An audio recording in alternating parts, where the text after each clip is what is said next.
On the border between Kazakhstan and Kyrgyzstan, between the regions of Kungey-Alator and Tranzili-Alatau, there stretches the Chenkamin Valley. The once famous tourist route from Almaty to Lake Issyk-Kul passed exactly here. The outdoor KZ team is entering the Chenkamin via the Kodai border checkpoint. Lake Issyk-Kul remains on our right, and we're turning onto a mountain road towards the Kungey-Alator. The fall has already started painting the slopes in warm tones.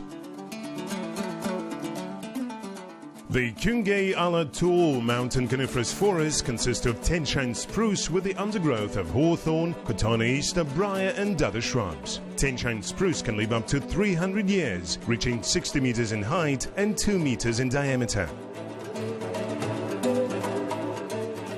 In some gorges in the middle of the last century, they artificially acclimatized larch.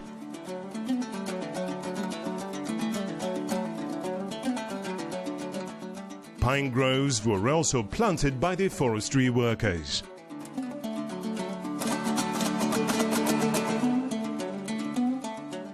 From Turkic, Kungey-Alator translates as the slope facing the sun. Indeed, the mountain sun melts snow here even in the harshest winter months. It's a very convenient place for distant pasture animal husbandry. This geographical feature predetermines the local tenor of life as well as the size of wild animal populations. During winter, the northern slopes of the Kungey-Alator are hardly accessible. The steep Tranzili-Alatau peaks protect these mountains from excessive economic development. Kolsay-Kolduri National Park is located in the Kazakhstan's part of the ridge.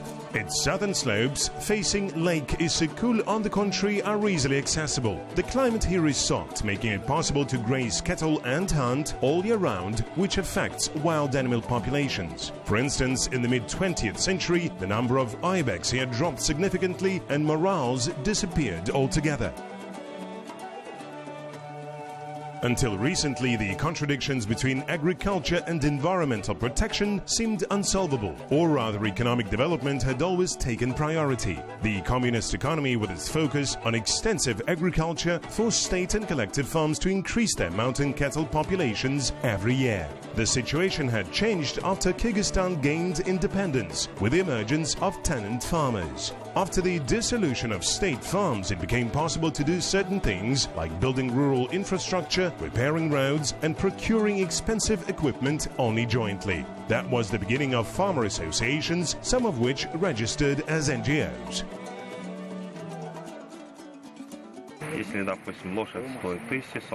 If, say, a horse costs 1,000 soms, 300 soms go to the general fund, so that the guys can use this money for biotechnical activities, and sometimes we need to combat poaching as well. The outdoor KZ team was invited to visit the hunting farm in the valley of the Chenkamin River established by local farmers. The time of our visit was chosen not by accident. During the same time, a group of international wilderness protection experts will come to Chenkamin.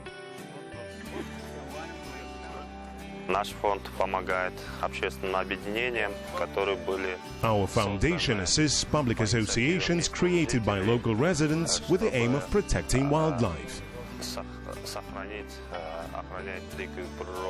Initially, the main task of these public associations was to protect endangered wild animal species. When it all started in 2013, there were very few roe deer and other wild animals left. In the course of the last 5 years, their number has grown 5 times. Based on 2013 wild animal counts, there were only 33 Siberian roe deer, and in 2018 their population increased up to 192 animals. В конце 20 века By the late 20th century, humans and domestic animals accounted for 98% of the total mammal biomass on our planet. Now the share of wild animals in developed countries is growing. It's simple math. It's well known that a unit of land area is capable of feeding a larger biomass of wild as opposed to domestic animals. It's better to have 10 species of wild hoofed animals in a certain area than a herd of sheep. Each wild animal takes its own environmental niche. Ibex live in the mountains, morals inhabit forests, wild boar dig roots, and so on. Ecological pressure imposed by different species is less than from a herd of sheep, which don't eat that much grass but destroy alpine meadows. In addition, wild animals bring not only kilograms of biomass but also aesthetic pleasure. Wild animals lead to higher indirect income from tourism. In recent years, morals have started to return to the Chenkamin Valley, apparently from the territory of Kazakhstan. At present, about 30 morals live in the gorge. Local farmers and scientists want to forge such an ecosystem management system so that morals once again become a common local species. To do this, wild animals simply need a little bit of vacant land.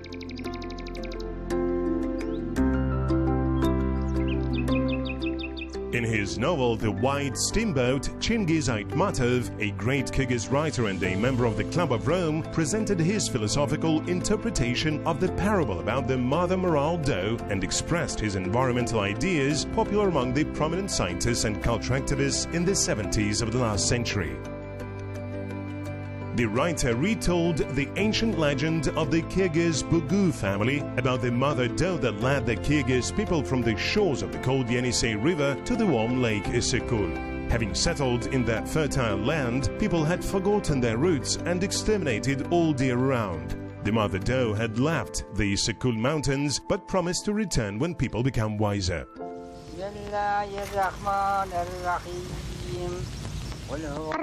Why do they put antlers on top of graves? We are from the kin of deer, that's why. So that everybody knows that we are the children of the mother doe. The novel's character, a little boy, meets a moral in the mountains thinking that he saw the legendary mother doe who had returned because people have become better. The boy runs to the court and to share the great news with his only friend, Grandpa Momun. Yet at home, he was awaited by the first in life great disappointment in humans. He witnessed like the cruel and greedy chief Orozkul ordered the weak Grandpa Momun to kill the deer. After that, the boy realized that over the past centuries, people had not become any better or wiser. I don't want to be a human, thought the boy. I want to become a fish and live in Lake Issyk-Kul. The novel was published in 1970. 40 years later, morals had actually returned to Chenkamin, and the locals decided to do everything possible to keep the moral population. Humans' attitude towards nature is changing, and a great deal of credit for this goes to Chingiz Aytmatov and other members of the Club of Rome.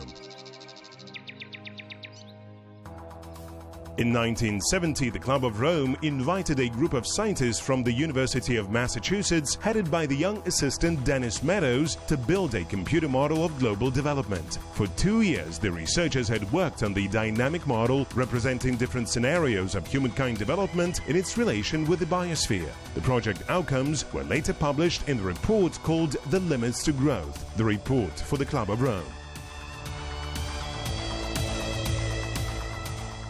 The first red time period marks the state of the world in 1972. The report did not say that the crisis would come immediately, but even then it was obvious that the same drivers that generated growth and progress in the 20th century could lead to serious issues in the 21st century if left unattended.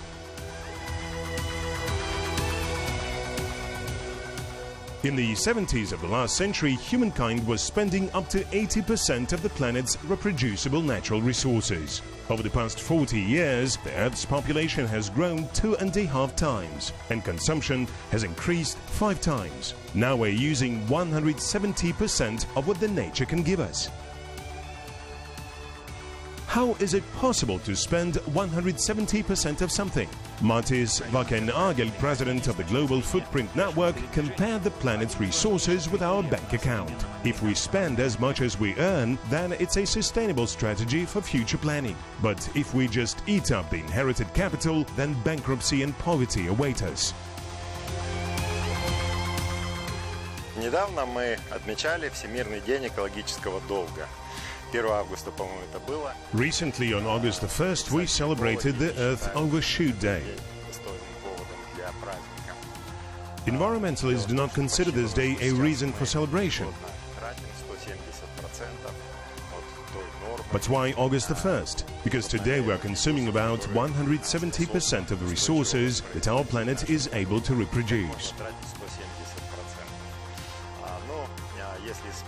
Comparing it with a family annual budget, it turns out that by August the 1st we have already spent our total year's budget. Весь свой годовой бюджет и дальше будем жить в долг.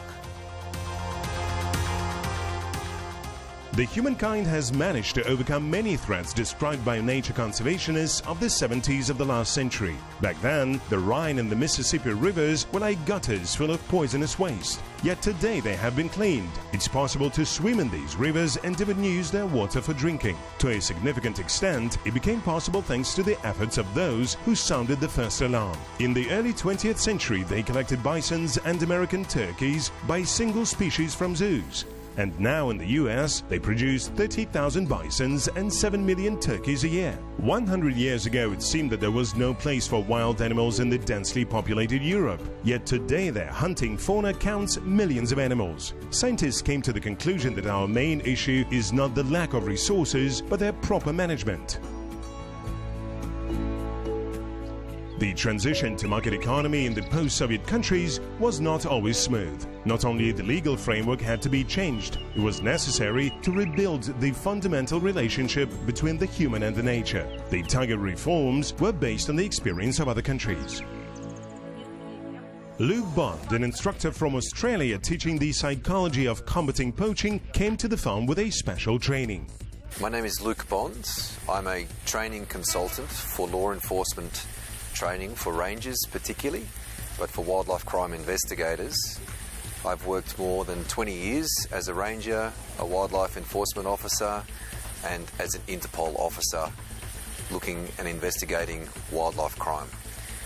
I'm here in Kyrgyzstan running a training course for rangers here to help them deal with poachers and do their work safely and planned, professionally and thoroughly, so they can get the best results to protect the wildlife of Kyrgyzstan. During the assignment of hunting land plots in Kyrgyzstan, public associations of local agricultural tenants are given preference. For the last 5 years, the Chenkamin Game Management Service has been guarding the site without any hunting. The first thing they want to do is to restore animal populations. At present, the organization's expenses are covered by ecotourism and grants from foreign donors. In the future, they plan to set up hunting tourism. What is the difference between game management service and state inspection? As employees of this public association, we cannot inspect cars, detain or take forced measures. We can put together a civil act, but not a protocol. In 2014, the State Agency for Environmental Protection and Forestry adopted the branch law on hunting and game management. При добыче диких животных законом предусмотрено. According to the law, the fees for trophy hunting are distributed in the following way. Local communities receive 25%. 40% go to the hunting provider to pay for protection and biotechnical measures, and the remaining 35% go to the authorized person executing protection actions and to enhance the material and technical condition of nature protection personnel. Биотехнические мероприятия, а также для улучшения материально-технического обеспечения работников природоохранного ведомства. Combating poaching is dangerous and not cheap, and thus the government of Kyrgyzstan decided to motivate its rangers with money. Иск, причиненный природной среде, он возмещается государством. The claim for damages to the environment is levied in favor of the state. 30% of the paid fine goes to the environmental officer who caught the offender and registered the violation in the form of remuneration. Every year we are discussing proposals to introduce a complete moratorium on hunting across Kyrgyzstan. As an alternative, we also propose to introduce a partial moratorium. As an experiment, the Kyrgyz government introduced a 2-year hunting moratorium in the Talas Valley and some sections of the Chu Valley. Scientists monitor these areas and, based on acquired data, develop further proposals for the government. Мое отношение к мораторию очень отрицательное. Почему? Потому что животные и растения. My attitude towards the moratorium is negative. Why? Ресурсы, да? Because flora and fauna represent renewable resources. Approaching it rationally, it's possible to use it continually. Let's take large hoofed animals, for instance. Every year, depending on specific biological characteristics, they issue hunting quotas, which cannot harm the population.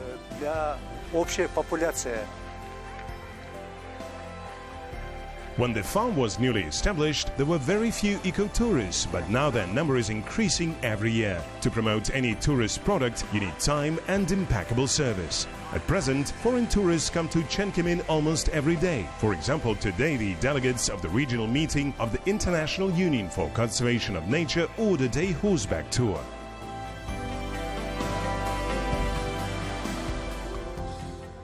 The International Union for Conservation of Nature and Natural Resources, or IUCN, was established in 1948. Its main goal was to create a world list of animals under the threat of extinction. The list was called the Red Book, and its first edition came out in 1963. Now IUCN includes 82 countries, 111 government agencies, over 800 non-governmental organizations, and about 10,000 scientists and experts from 181 countries across the world. IUCN also enjoys the observer status with the UN General Assembly and thus is one of the most influential global environmental organizations.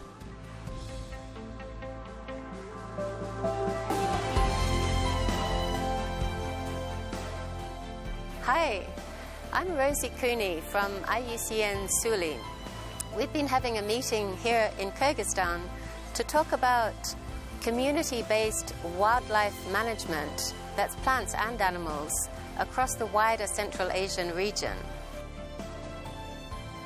SULI is one of the working groups of the International Union for Conservation of Nature. Its full name is the Sustainable Use and Livelihoods Specialist Group. Such a long name means that the IUCN strategy does not aim isolating the nature from humans, but on the contrary, designing and introducing sustainable mechanisms of using wildlife resources for the benefit of people.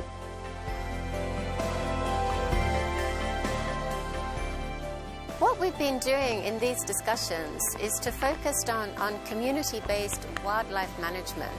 So the idea here is that we can reduce the threats to wildlife, which in this region are particularly illegal hunting and harvesting of wild plants and habitat degradation. We can combat these threats by actually promoting and supporting sustainable use of wildlife in a way which is good for conservation and which actually delivers livelihood benefits to local communities. And the difference here is that people can then see wildlife as a valuable resource. The team is going up the gorge where they will have to leave their horses and continue on foot. The path snakes along the river. These willing to see wild animals will have to climb a steep hill.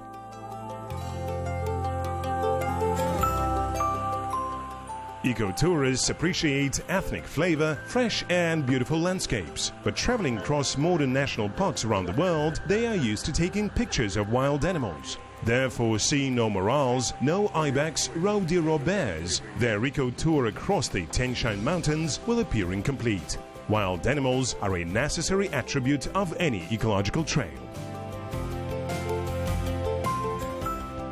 In Australia, this many raspberries costs about $7. In Kazakhstan and Kyrgyzstan, it costs about $2.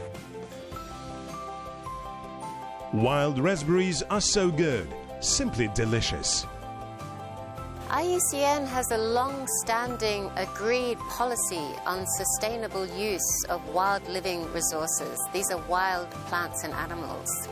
So IUCN sees that sustainable use can be an important conservation tool because the benefits that societies gain from this use can be a powerful incentive, a motivation for conservation of species and their habitats.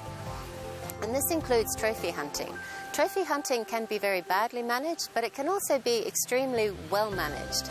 And there are good examples of trophy hunting around the world that are delivering positive conservation benefits, as well as important livelihood benefits for local communities. The experts got the general idea of the mountain ecosystems of Kungey Alator, and it's time for them to move to the National Biosphere Reserve located on the slopes of the Kyrgyz Alatau. The reserve covers the upper streams of the Chunko-Chak River at the foot of the chain of 5,000-meter high summits. The reserve's buffer zone has a recreation area with dozens of boarding houses. One of them will host the IUCN conference. And the purpose of our coming together here, of course, is to try to cooperatively find the best ways to maximize benefits to all countries and to all people and to all governments for conserving wildlife and sustainably utilizing wildlife in their own countries. We all know that wildlife is extremely important to people all over the world. And we also know that how countries deal with their wildlife and how well they maintain it and look after it is part of what makes a country strong and makes a country a positive place for its citizens, and also which gives it a positive profile in the world. Biologists and environmentalists from Kazakhstan, Kyrgyzstan, Turkmenistan, Tajikistan, Russia, Afghanistan, Iran, Iraq, South Africa, the US, Germany, Canada and the UK are taking part in the conference. The policies of the IUCN are very broad and they encompass a wide spectrum of activities for conservation.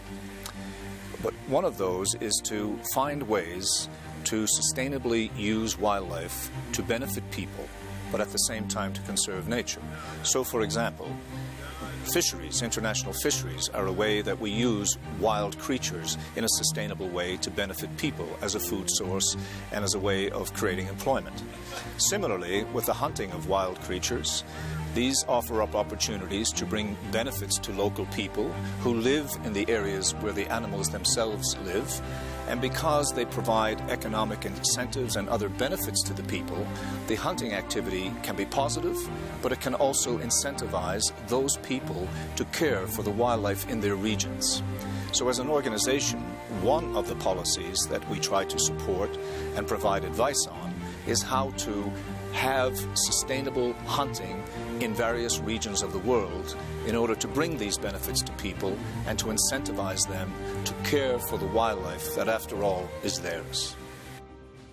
Each delegate will report on the history of nature protection in his or her country, will share their successes, challenges, concerns and hopes.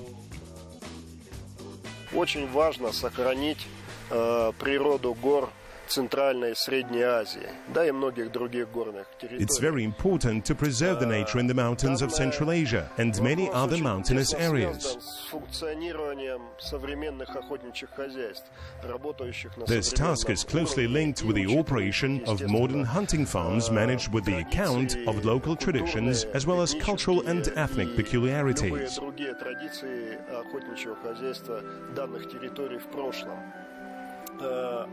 Hunting is a means of management with the least impact on natural biocenosis. самое наименьшее воздействие на природные биоценоз. Any other type of management, be it agriculture, mining or other activities, are generally associated with irreversible, destructive consequences for the nature.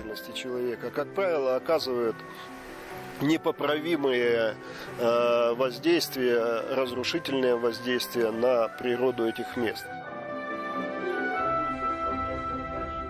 The key message in the speeches by delegates from different countries was the idea that one cannot protect and maintain nature only by restrictions. Success is possible when nature protection takes account of the interest of people sharing the same habitat with animals. My name is Gerhard Damm. I am a resident of South Africa, but I'm born in Germany. I lived all around the world, in Asia, in South America, and in Europe. And I'm retired, and I do now mostly publishing work and writing books, writing articles concerned with conservation. The experts emphasize that each country is different geographically, socially, culturally and economically. The model and approaches that are working well in Sweden may not work, for example, in Afghanistan or in Iraq. While each country has to look for its peculiar and unique methods, the general principles of sustainable use of natural resources for the benefit of people should remain irrespective of what country we're talking about. And I think apart from having this meeting here in Kyrgyzstan, it is very important that the other Central Asian states, like Kazakhstan, for example, also hold meetings, because the circumstances in each country are somewhat different, and we can then have a targeted approach with specialists to address especially these circumstances. And it would be great to come to Kazakhstan one day to discuss with all the stakeholders how we can improve the livelihoods, the practices, the hunting concepts. Delegates from Afghanistan and Iraq said that even in the worst conditions of military conflicts, the energy of individual enthusiasts allows achieving impressive results. Our experience around the world has shown that we can use nature sustainably, and that hunting can form a great part in this effort. We have also examples where nature is not used sustainably, or where nature is not used at all, and where the outcomes are negative for conservation. The first example of sustainable natural resource use and positive conservation outcomes comes from Namibia, with the communal reserves in Namibia, which lifted up the livelihoods of the local people and at the same time created jobs, created employment, and created opportunities for conservation. The negative example is Kenya, where hunting was prohibited in 1977, and where we now in 2018 have approximately 80% loss of wildlife species. Not only huntable species, not only big game, but also small game, plants, employment opportunities in the natural resource environment. In the evening, at the campfire, hunting experts and representatives of green organizations are discussing the meeting's outcomes as friends. It turns out that there are not so many contradictions between them. It is absolutely imperative that in future the non-hunting conservation organizations and the hunting conservation organizations work together, because, let me tell you, there are maybe 5 or 10% where we have differences in opinion. In 90%, we are agreeing. Let's work on the 90% to achieve natural resource use and conservation parallel.